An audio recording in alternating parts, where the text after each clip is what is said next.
ಆತ್ಮೀಯ ಯಾಚ್ 16 ನ್ಯೂಸ್ ಅರ್ಥಾತ್ ಹೇ ಸೀತಾರಾಮಗೆ ಸ್ವಾಗತ. ನಾನು ನಿಮ್ಮವ MI ಅಥವಾ ಮಲ್ಲಪ್ಪ ಜೋತವರ. ಆದ್ಮೇಲೆ ಕಾಸರಗೋಡು ಅಂದ ತಕ್ಷಣ ನಮ್ಮ ಕಣ್ಣು ಬಂದಿರೋದು ಕೈಯಾರ ಕಿಂಗೆನ್ನರೈ.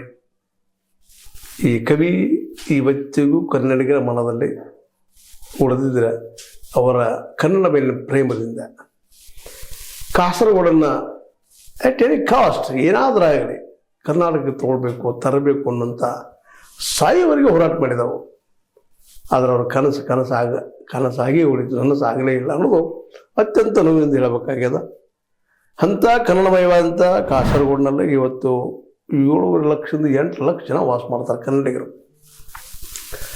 ಕಾಸರಗೋಡು ಅತ್ಯಂತ ಸಮೀಪ ನಮ್ಮ ಮಂಗಳೂರಿಗೆ, ದಕ್ಷಿಣ ಕನ್ನಡಕ್ಕೆ, ಅದರಲ್ಲೂ ಅಲ್ಲೆಲ್ಲ ಥರದ ಭಾಷೆಗಳು ಮಲಯಾಳ, ಕನ್ನಡ, ತುಳು, ಬ್ಯಾರಿ ಇತರ ಭಾಷೆಗಳು ಸತ್ಯಲ್ಲಿ ಮಾತಾಡ್ತಾರೆ.